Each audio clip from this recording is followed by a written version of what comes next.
Salut, salut! Alors, jour 3 du défi, j'espère que vous allez bien. Le sujet de la journée, c'est les fameuses hormones. Les hormones, ceux qui nous dirigent, qui nous contrôlent et parfois qui nous font, oui, grossir. Qu'est-ce qu'on peut faire pour justement éviter tout ça? Premièrement, qu'est-ce qui se passe chez une femme? Les femmes, on le sait, c'est à cause de nous qu'on existe, on assure la reproduction. À ce moment-là, qu'est-ce que ça prend pour faire une belle reproduction? Ça prend des systèmes hormonaux très forts, très puissants. Qu'est-ce qui se passe quand ils sont débalancés? Justement, ça va directement affecter la prise de poids, donc on va libérer un petit peu moins les gras. Mais qu'est-ce que c'est du gras? C'est pourquoi que ça existe, ça? Là, je vais vous présenter Monsieur le gras. Le gras, lui, il est là pour assurer la survie. Du gras, c'est de l'énergie. De l'énergie qui se transforme assure ta survie. Donc, si tu en as en toi, s'il arrive quoi que ce soit, automatiquement, tu es capable d'être maintenu en vie. En plus de ça, dans le gras, il y a plusieurs choses, entre autres, des vitamines. Toutes les vitamines qui ne sont pas hydrosolubles, donc qui sont liposolubles, lipo pour étant le gras, va faire en sorte que quand tu vas libérer ton gras, tu vas avoir aussi des vitamines essentielles pour assurer ta survie. Donc, comme on est les êtres suprêmes, la femme, et qu'on fait on assure justement la survie de la race, bien, automatiquement, on a beaucoup plus de fluctuations au niveau de nos hormones. Et quand on a ça, comme le gras, ça assure la survie, qu'est-ce que vous pensez qui va se produire? You got it. On accumule du gras pour justement assurer le mode vital de notre système si jamais il nous arrive quoi que ce soit. Donc, dans tous les gros changements hormonaux, que ce soit à la puberté. À la puberté, vous allez remarquer que justement, la jeune fille qui était peut-être plus mince va se ramasser peut-être juste un petit peu plus rondelée. Puis c'est là qu'on est vraiment magnifique et super belle. Donc, ça va justement avoir une petite fluctuation au niveau de la prise de gras. Ensuite de ça, vous allez voir, puis tu sais, vous voyez que les fesses se développent un petit peu plus et tout à la puberté parce que tout se prépare au niveau de la prochaine étape qui va être de faire justement d'avoir la possibilité d'avoir des enfants. Le gras, la puberté, vous allez voir, tu sais, on voit que les filles deviennent un petit peu plus minces au niveau du ventre, puis à un moment donné, pouf, ça devient un petit peu plus large au niveau du bassin, au niveau des fesses, viennent avec des belles petites fesses rondes, un petit peu plus, là, tu sais, ça se dessine, là, on voit un corps se dessiner. Ça, en fait, à la puberté, c'est les hormones qui font ça, et l'accumulation de gras va se faire vraiment dans le bas. Pourquoi dans le bas? Ben, c'est là qu'on porte les enfants. Donc, si jamais il arrive quoi que ce soit pendant qu'on porte un enfant, ben automatiquement, la survie, le gras est autour. Donc, ça protège directement. Maintenant, fameuse ménopause. Qu'est-ce qui se produit? L'estrogène fait et automatiquement, nous, on fait. Donc, ce qu'il faut faire, assurément, la ménopause, là, puis vous allez voir que le gras qui était là pour assurer justement la survie si on est enceinte, ben on n'a plus besoin. Fait que là, c'est là qu'on va s'affiner du bas. Et puis, tous les graisses vont aller vers les parties justement de tous nos organes vitaux, plus vers le haut. Donc là, c'est là qu'on va vraiment voir une différence au niveau. Puis ça, c'est toutes les hormones là, qui disent « OK, terminé, alors le gras, tu t'en vas vers le haut parce que justement, il faut que j'assure la survie de cette personne-là si jamais il lui arrive quoi que ce soit. » Et c'est dans le vital. Donc, tous les organes vitaux vont être protégés avec le mode survie qui est le gras autour d'eux. C'est pour ça qu'on prend du poids vraiment plus vers le haut et qu'on épaissit toujours un petit peu plus vers le haut. On épaissit quand on est à la puberté vraiment vers le bas parce que c'est la préparation à avoir justement les grossesses. Et ensuite de ça, quand les grossesses sont terminées, quand l'estrogène sac le camp, eh bien, ça va remonter vers le haut. Donc, on se comprend maintenant, les hormones jouent un rôle vraiment déterminant dans la prise de poids. Maintenant, qu'est-ce qui se passe quand on a justement eu des bébés? Kilo bébé, là, ça, là, c'est quelque chose qu'il faut qu'on jase aussi aujourd'hui parce que ça a le rapport aux hormones. Bon, je vais finir mon histoire avec la ménopause. Quand la ménopause s'empare de nous, l'estrogène, elle s'en va. Puis là, ce qu'on peut faire pour justement nous aider, si on n'est pas encore entré en ménopause ou en préménopause, bon, l'alimentation, mesdames, c'est vraiment primordial. Parce que c'est sûr qu'en vieillissant, vous le savez, je vous l'ai dit, jour 2, c'est vraiment le sujet très important qu'en vieillissant, notre masse musculaire diminue, notre masse osseuse diminue et aussi l'indice de masse corporelle, notre système, dans le fond, a tendance à vouloir diminuer. Et ce qu'on veut faire, c'est dire, oh no, tu dois travailler, tu dois continuer, tu dois te régénérer. Mais pour ça, il faut être actif. Parce que si on est super sédentaire, ben on dit au corps, ben sais-tu quoi, je finis. Fait que là, tu n'as plus vraiment besoin de travailler. Fait que là, tout commence à faire tranquillement. Puis là, nous autres, on fait lentement, parce qu'on retient les lipides. En vieillissant, c'est normal que si ça ne bouge plus, si c'est plus actif, ben le corps, lui, ce qu'il fait, c'est qu'il va retenir. Tu sais, pourquoi il travaillerait? Donc, c'est très important, avant la venue de la ménopause, c'est d'avoir un système de santé vraiment optimisé. Là, vous allez dire, oui, mais moi, quand j'avais 20 ans, blablabla, oui. Puis, savez-vous quoi? Tout le monde, on a eu la chance d'avoir notre 20 ans. Tout le monde. Puis on va tout avoir la chance d'avoir notre 30 ans, notre 40 ans, notre 50 ans si on a la carte chanceuse justement d'avoir la santé et de pouvoir rester en vie super longtemps. Donc, on ne doit plus penser au passé. Le 20 ans, on l'a eu, ça a bien été, bon, parfait. Maintenant, quoi faire pour justement avoir une super de belle trentaine, quarantaine, cinquantaine, soixantaine et on monte? C'est vraiment de comprendre que le système, s'il n'est plus actif, bien, à un moment donné, lui, pourquoi il travaillerait? Pourquoi il se forcerait? Il n'y a plus de raison. Donc, l'alimentation, hyper important, les portions. Toujours, les deux mains. Si tu as tes deux mains avec toi, là, t'es all good.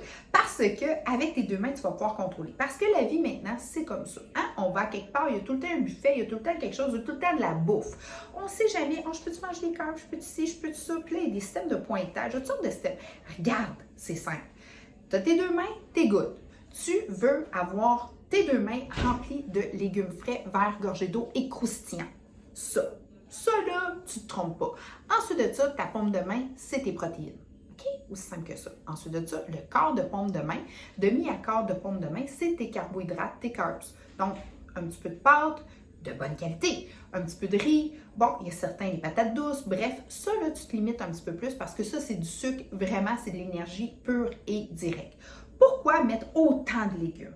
OK? Puis ça, c'est un régime, c'est des portions féminines. Parce que c'est gorgé d'eau, c'est gorgé de vitamines, c'est gorgé d'oxygène, puis tu es en régénération constante. Parce que tu as un système justement qui a fait de la reproduction. Il est fait pour être reproduit. Donc lui, c'est comme une machine qui a tout le temps besoin de s'oxygéner. OK? C'est hyper important. OK? Pourquoi qu'on a de la cellulite, les femmes? Parce que nous, notre collagène il est fait de même. Les gars, c'est tout entrecroisé. Fait que eux autres, tout est retenu. Nous, on est fait pour avoir un petit peu plus d'espace pour avoir les graisses. Pourquoi? Je vous l'ai dit, les graisses sont la survie. Parce que les gras, c'est de l'énergie. C'est nous autres qui émettons au monde ces enfants-là. Donc, automatiquement, c'est nous qui allons avoir une plus grande teneur en gras, une moins bonne teneur. C'est malheureux, mais en masse musculaire. Parce que nous, on est vraiment fait pour la reproduction. Donc, plus que tu manges de fruits, de légumes frais, plus que tu vas aller avoir un corps super bien oxygéné, super bien vitaminé et qui va dire à toutes les hormones, à toutes tes cellules, dire « J'ai pas fini, moi, là. Moi, je continue, là. » Parce qu'il y a deux âges. Il y a l'âge physique, puis il y a l'âge réel. Le corps, lui, fait pas la différence entre son âge réel. Lui, il compte pas les années. Lui, là, il est juste dans l'âge physique. Comment le physique va, comment ma santé va. Donc, si ça va bien, là, ben le corps, lui, continue. Parce que lui, il ne vieillit pas. Par exemple, vous avez vu là, des vidéos de femmes de 80-90 ans faire justement du workout, sont droites, sont musclées, justement, son âge physique versus son âge réel, ben, est en train de tromper un peu son système. Puis son système, lui, dans sa tête, elle a encore 40 ans, là. Donc, lui, elle continue à produire. C'est sûr que, bon, l'estrogène a baissé, tout ça est sûrement super bien contrôlé, mais ce que j'essaie de dire, c'est qu'il y a vraiment deux mondes au niveau de l'âge physique et de l'âge réel. Le corps, lui, compte pas les années. À un moment donné, il y a toujours un petit vieillissement qui se fait. Mais si tu l'entretiens bien et tu lui donnes la bonne alimentation et des protéines à tous les repas, pourquoi? Protéines, ça reconstruit, ça rebâtit. On a déjà une masse musculaire qui a le goût de breaker. Non. Faut la nourrir, très important, et de bonnes protéines. Très important. Tout ce qui est transformé, scrape ça de ta diète, tu n'as pas besoin de ça. Si tu as des problèmes au niveau des addictifs, parce que ce n'est pas des additifs, moi je les appelle les addictifs parce qu'ils sont addictants. vas-y vers des techniques que moi j'utilise avec Innovacure pour aller calmer les rages de sucre et de sel. Ça, c'est un autre sujet que je vais vous amener, mais ça fait en sorte qu'on est capable de justement tout arrêter là, les gros problèmes quand on est obligé de manger du chocolat, quand on est obligé de manger des chips. Puis ça, c'est pas nécessairement de votre faute. Souvent, c'est par rapport à des grosses addictions. Okay? C'est très sournois cette affaire-là. Mais ça, c'est un autre podcast que je vais vous faire. Bon, pour en revenir aux estrogènes, ben, avant la ménopause, si tu manges moins bien, et souvent, en vieillissant, on commence à avoir un petit peu plus de possibilités financières, de temps et tout ça. Puis là, on a des possibilités de repas un petit peu trop arrosés, gastronomiques et tout. Ben, c'est sûr et certain que tout va s'empiler sur nous. Donc, c'est important de contrôler vraiment aussi les occasions sociales parce qu'en vieillissant, veut pas, on se rencontre entre amis, on se fait des bouffes du tonnerre, hein? Puis tiens, des tablés, c'est dur à résister. Je comprends, mais si tu amènes tes deux mains là, à ce souper-là, tu n'auras pas de problème parce que tu vas te limiter. Tu vas manger quand même, mais tu vas manger ce qui est bon pour toi. Bien important, je dis souvent à mes clientes, arrête de manger. Alimente-toi. Comprends la différence entre manger pour manger, parce que tu as une faim émotive, parce que tu es avec des amis, puis que tu as juste le goût de savourer, de manger par plaisir, que de manger pour t'alimenter. Qu'est-ce que tu as besoin? Et encore là, il ne faut pas non plus tomber dans le kit ou tu sais, le tout ou pas en tout. Moi, le tout ou pas en tout, j'embarque pas là-dedans parce que les gens décrochent. Je suis pareil. Moi, tu peux pas tout m'enlever. Hey, minute, là. Hey, j'ai le goût d'avoir du plaisir aussi, là. Mais je fais attention, je vais dans la modération. Donc, je m'empêche vraiment pas. Ce soir, je m'en vais souper avec un ami, restaurant italien de mon choix, que j'adore, et je vais manger un poisson blanc avec des légumes. Et je vais vraiment avoir un super de beau souper au restaurant. Le pain, non merci. Peut-être que je vais prendre une petite bouchée, mais je sais ce que ça fait, c'est de l'énergie pure. Je peux te dire que demain, je vais être au gym. C'est sûr et certain. Ça dépend de qu'est-ce qu'on veut, mais moi, je comprends qu'est-ce que l'alimentation fait sur moi et je ne m'empêche pas de vivre. Donc, c'est très important. Parce qu'en vieillissant, des fois, on a trop d'occasions. Puis, ça finit qu'il y a trop de bouffe, il y a trop... Puis là, à un moment donné, on se ramasse qu'on a 40-50 livres par-dessus nous, puis on se dit, ben écoute, moi, c'est comme ça. J'ai vieilli, puis c'est ça. Puis là, à un moment donné, tu vois d'autres amis, tout ça, que peut-être, soit que c'est pire ou soit que c'est moins pire. Puis c'est là qu'on commence à se comparer. Puis à un moment donné, tu te regardes dans le miroir et tu te dis, wow, qui est cette personne-là? C'est toi. C'est juste toi en dessous. Fait que là, il faut enlever ça, mais il faut surtout se dire que tout passe par la tête et le cœur. Donc, maintenant, l'estrogène, là, moi, je peux vous dire une chose. Je n'ai pas peur d'avoir ma ménopause parce que je suis en pleine forme. Mon âge physique, je trompe mon âge physique à mon âge réel parce que je suis capable de me garder actif. Facile, 30 minutes d'exercice par jour. Aussi simple que ça. Je suis capable de prendre 30 minutes pour justement me rajouter des dizaines au niveau de ma vie. Parce que moi, je veux vivre très longtemps et en pleine santé. Vivre versus survivre, non merci la survie. Moi, je veux vivre. Donc, je veux vivre en santé. Et je le sais que tout ce qui est transformé, tout ce qui n'est pas justement près de la nature, ben c'est pas bon et c'est pas fait pour moi. Mais, une fois de temps en temps, j'aime bien avoir ma petite gâterie, mais je la contrôle et je vais dans le système 80-20. 20% du temps où est-ce que, oui, je me permets un petit peu plus, 80% du temps où est-ce que je suis très organisée et je ne déroge pas de, justement, mon plan alimentaire. Puis, ça fait en sorte que quand que je fais, justement, quelques petits... Tu sais, je me gâte un petit peu, ben c'est pas plus grave que ça.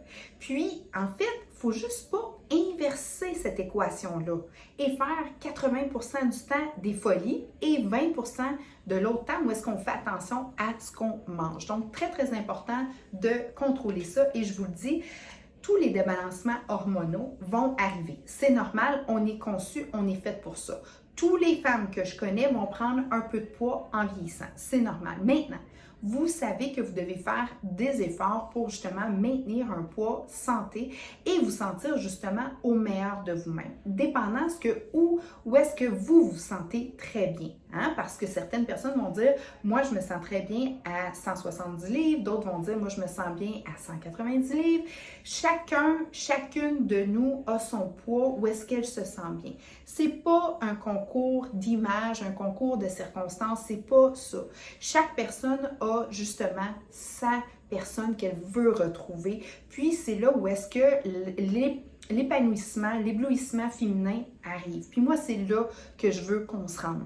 Parce que chaque personne, c'est différent et vous êtes tous uniques. Puis toutes mes clientes me disent, j'ai réappris à m'aimer. J'ai réappris à justement m'occuper de moi. Parce que je me suis tellement, par dévotion, occupée de tout le monde, des besoins de tout le monde, sauf les miens. Puis ça, là, c'est les femmes qui sont trop gentilles, il y en a, là, énormément. On a le cœur sans main, on veut pour tout le monde. Apprenez à vous reconnaître et apprenez à un moment donné à dire c'est assez. Parce que ce qui arrive, c'est que là, on s'oublie, puis on ne se reconnaît plus, puis à un moment donné, on se dit, ben écoute, comment ça? Puis, ce que je veux vous dire, c'est que là, vous êtes dans un défi qui va vous montrer justement à vous prioriser et à synchroniser vos horaires, votre organisation pour justement le faire une bonne fois pour tout. Moi, c'est primordial. Et dire non, je suis capable de dire non. Parce que je veux, à un moment donné, qu'on me laisse tranquille pour que je m'occupe de moi. Et je n'ai pas besoin de 2 heures par jour, mais j'ai un minimum. Et ce minimum-là, je me l'impose et je l'impose autour de moi. Puis vous allez voir, ça va fonctionner. Parce que les débalancements hormonaux, tu as beau t'appeler Ginette, tu as beau t'appeler Suzanne, tu as beau t'appeler ce que ça voudra, ça va t'arriver. OK? Il faut faire en sorte que quand ça arrive, on est prêt. Et pour ça, ça prend du temps. Et ça, c'est ta responsabilité première, toi. Et non de répondre à tous les demandes de tout le monde. Parce qu'on le sait, moi, je l'ai dit à mes enfants, hein, on n'est jamais mieux servi que... Ils disent ça par soi-même, non par sa mère. En voulant dire, enough, là, t'es capable de te faire t'es capable là, de te faire un petit repas, t'es capable, là, organise-toi un peu, là, laisse-moi, là. Mais c'est sûr que ça va être plus vite par une maman, c'est sûr que ça va être meilleur par une maman, mais c'est quoi? Ça donne pas aujourd'hui. Puis là, c'est Mama Day et c'est Mama Time et tu me laisses juste tranquille. Même chose au travail. Le monde au travail, ils me connaissent. Non, c'est assez, là. Tu sais, comme quand c'est non, c'est non. Fait que ça, c'est une règle d'or de justement prendre nos responsabilités. Puis il va tout le temps avoir quelque chose qui va arriver, puis ils vont dire oui, mais moi, oui, mais.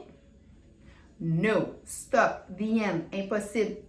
Ça marche. Il faut vraiment prendre le temps. Bon, maintenant, les fameux kilos bébés. Qu'est-ce qui se passe? Comment ça que quasiment là, un tiers et plus de mamans retiennent à peu près 20 à 30% des kilos des bébés.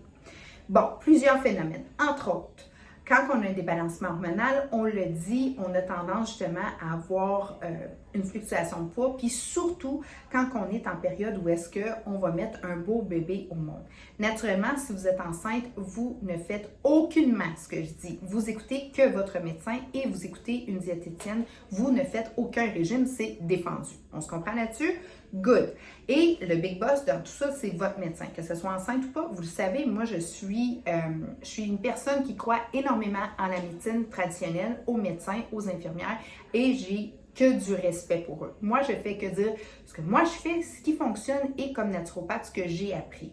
Mais le big boss de la gang, c'est votre médecin. Bon, vous êtes enceinte, vous avez un beau bébé, bon, vous êtes sûrement arrêté, donc il y a de la sédentarité qui s'implique.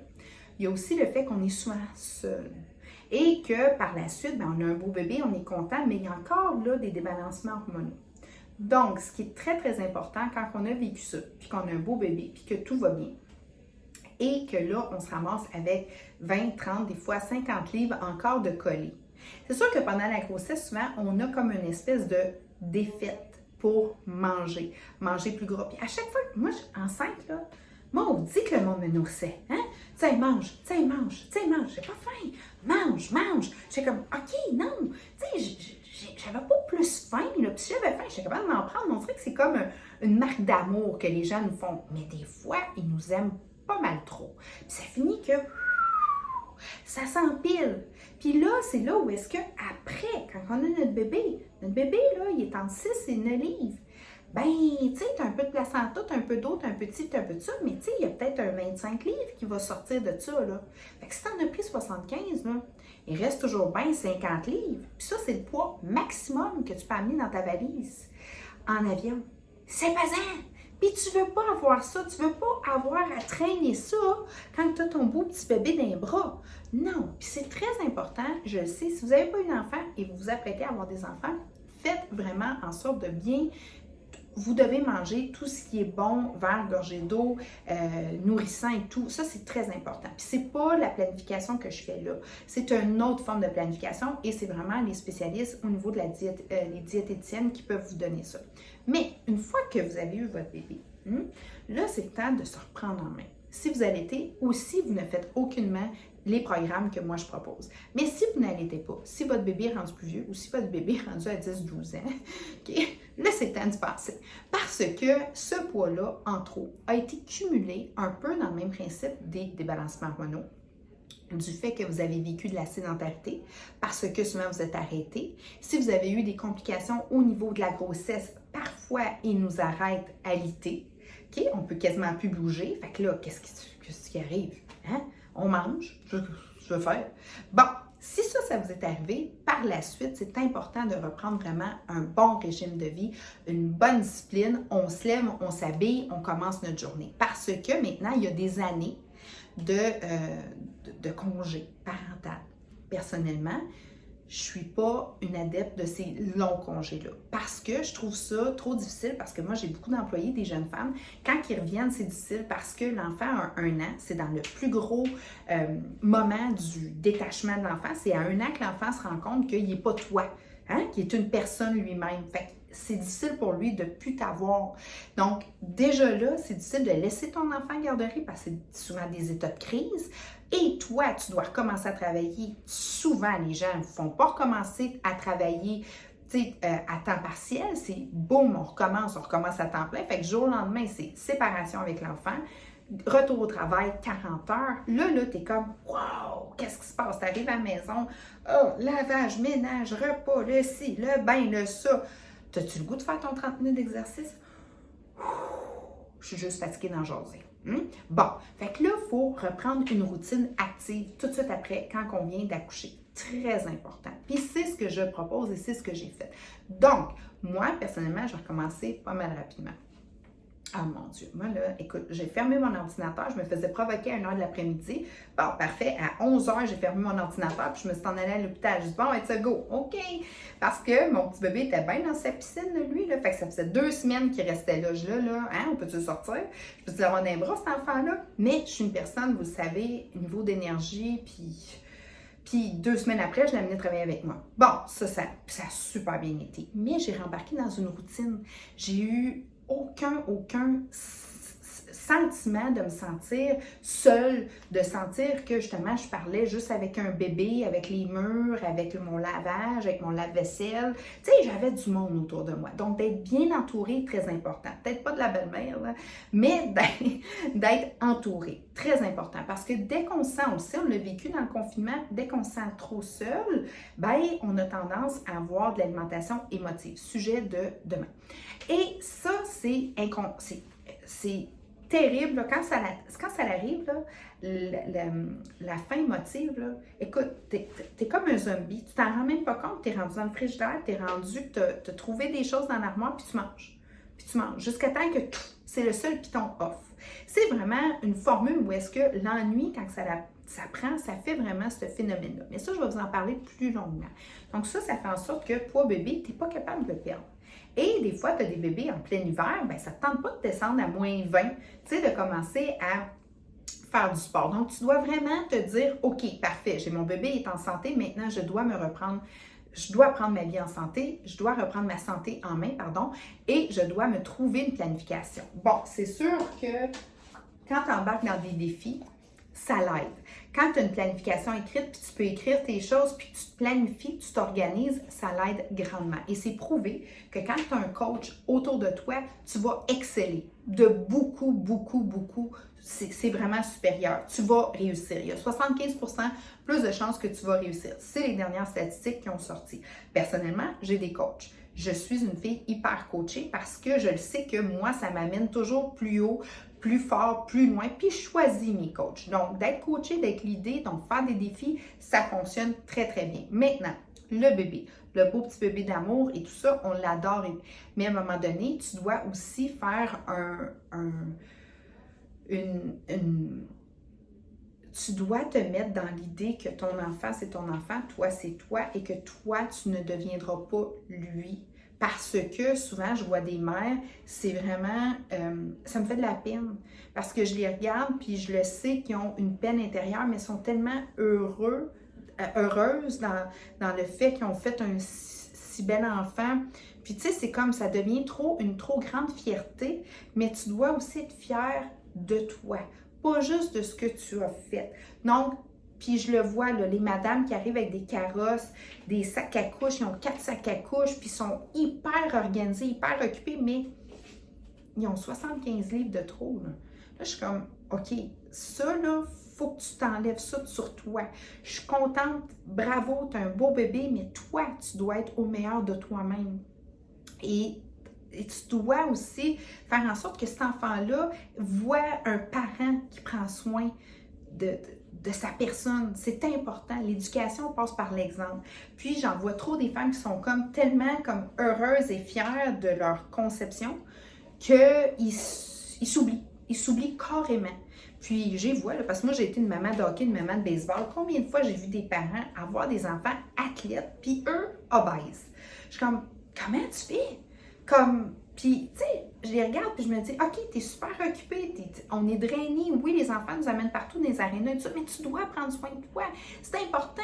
Tu t'en vas faire une crise de cœur. Tu sais, souvent, je voyais les papas, là j'étais comme, tabarouette, d'où ça arrive, ça, cette affaire-là, tu sais. Puis je me dis, c'est pas une façon de montrer l'exemple. Puis je suis contente parce que ben les parents maintenant, hockey, baseball, ont fait comme, OK, ben moi aussi. Je la vois, Ève, écoute, ton enfant s'entraîne, entraîne-toi.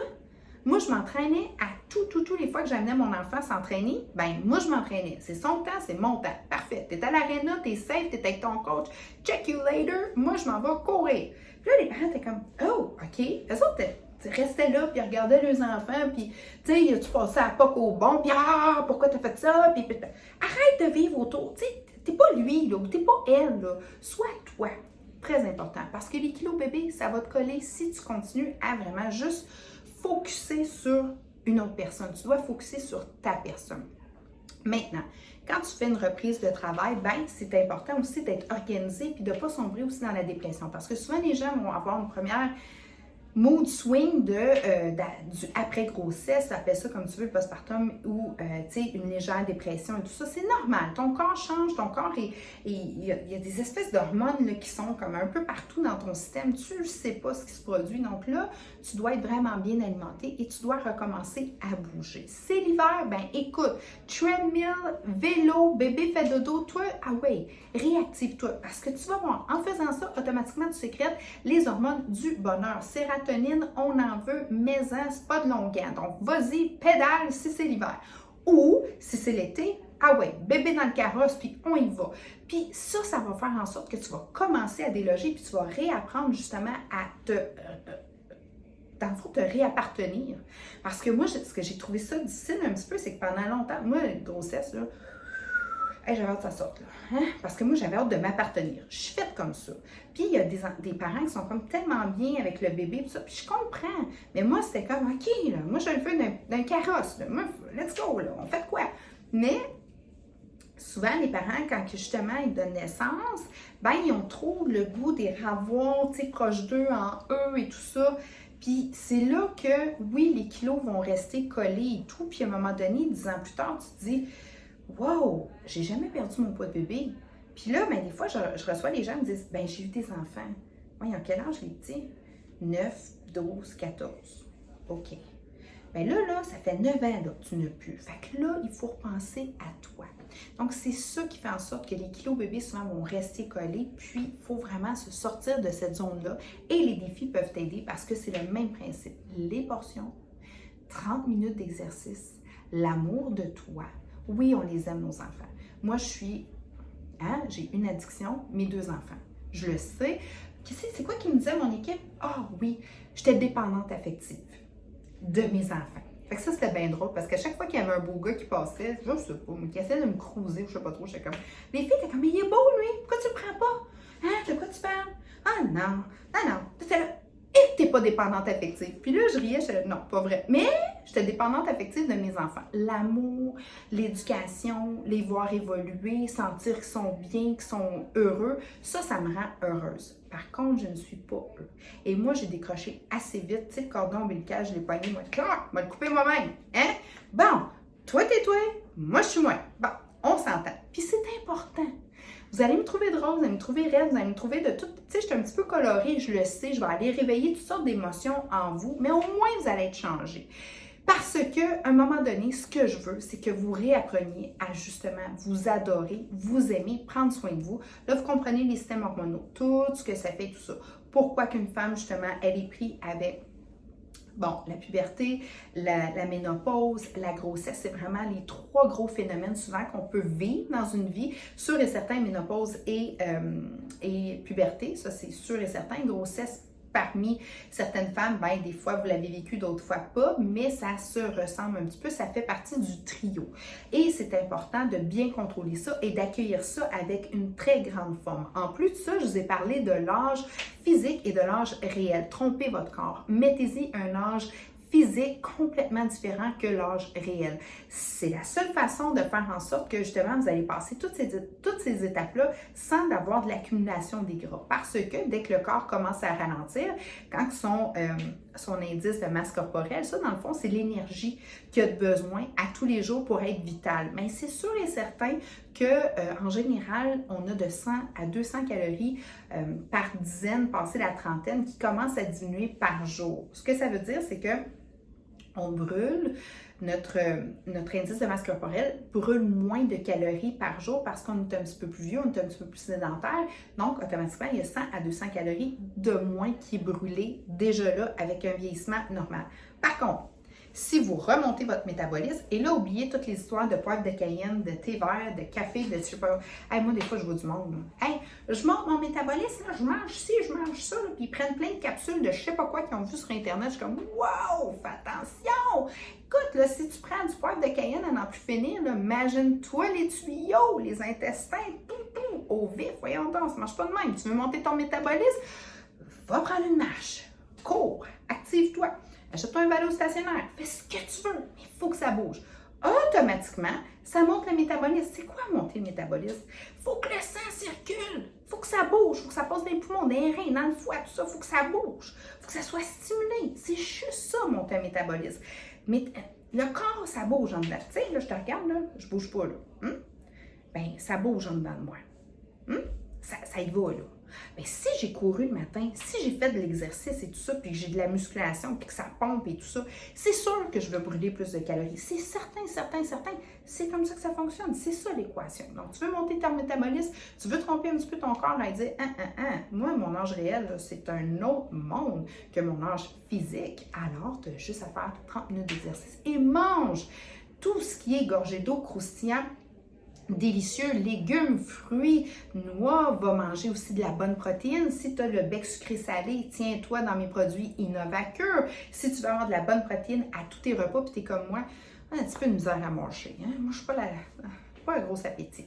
Qu'est-ce que tu veux que je te dise? Je fais de même. Mais je prends des shakes. Je prends des shakes au moins 2 par jour. Puis ça fait que ma masse musculaire, elle est vraiment bien maintenue. Parce que, écoutez, souvent les gens me disent, tiens, mange du poulet, mange un steak, mange. J'en mange 2-3 bouchées, puis on dirait que je suis déjà comme, Puis moi, j'aime les pâtes. Je suis une fille qui aime les pâtes, mais je sais ce que ça fait à mon corps. Donc, non, ça c'est ma petite bébite noire. On a toute une bête noire. Mais moi, je me tiens loin de ça parce que je sais que ça va faire dès que je mange ça. Mais si j'en mange un petit peu quand je suis dans mon 20%, ben le lendemain, je me tape une vraie course. Puis, je sais que je le brûle, je sais que je le passe. Donc, ça, c'était les trucs du jour 3. Je vous le dis, bien important, ça se passe dans la tête et dans le cœur avant de se passer dans l'estomac, une perte de poids. Apprenez à vous aimer. Vous allez voir, plus que vous allez perdre justement les kilos en trop que vous voulez perdre, plus que vous allez commencer à vous adorer, que vous allez commencer à vraiment triper sur vous-même. Et c'est ce que je veux pour vous. À chacun son style, à chacun sa forme, à chacun son défi, à chacun sa façon de vouloir se voir, mais il ne faut pas non plus tomber dans l'exagération. En terminant, je vous dirais que Claudia Schiffer, la mannequin, si son chum ou elle trouve qu'elle n'est pas belle, même si elle a été cotée la plus belle femme au monde, ben elle va se trouver belle. C'est tout par rapport à notre perception. La perception, c'est la réalité. Si elle se perçoit comme un pichou ou que son chum l'a trompé avec je sais pas qui, puis elle se sent pichou parce qu'elle se sent rejetée, puis elle se sentira pas belle. Même si elle a les specs de la beauté parfaits. On se comprend. Tu n'as pas besoin d'être parfaite pour être écœurante.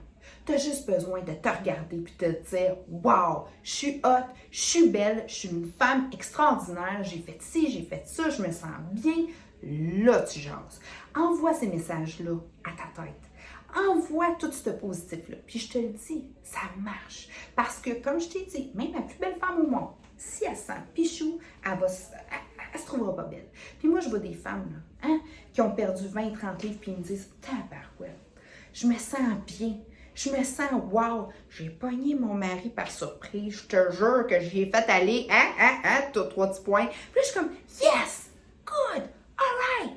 Puis c'est pas la perfection qu'on vise. C'est vraiment notre estime à nous. Puis il faut, à un moment donné, là, apprendre à s'aimer avec qu'est-ce qu'on a. Puis il faut juste accepter avec qu'est-ce qu'on est venu au monde. Puis vraiment faire justement là, une réalité de notre soi-même. Puis de s'aimer, puis de vraiment là, faire en sorte qu'on est glowy, puis qu'on attire que du positif autour de nous. Bon, mais je vous laisse là-dessus. Demain, on parle d'alimentation émotionnelle versus alimentation physique. Les différences, comment les reconnaître et comment faire en sorte qu'on ne tombe pas justement dans toutes les trappes. Je t'aime fort, je t'embrasse, prends soin de toi, puis j'espère que t'as aimé. Si t'as aimé, partage, tu sais, tu connais ça, là. Tout le monde dit ça à la fin des vidéos. Ah, moi, je suis pas capable, j'aime pas ça être comme tout le monde. Fait que je te dis juste, si t'aimes ça, parle-en à ta famille, parle-en avec tout le monde, bon, c'est juste ça que je veux faire. Moi c'est ma vie de faire en sorte que les femmes ont un éblouissement, un épanouissement féminin. Puis si tu penses que ça pourrait plaire à quelqu'un, n'hésite pas, on va s'en occuper.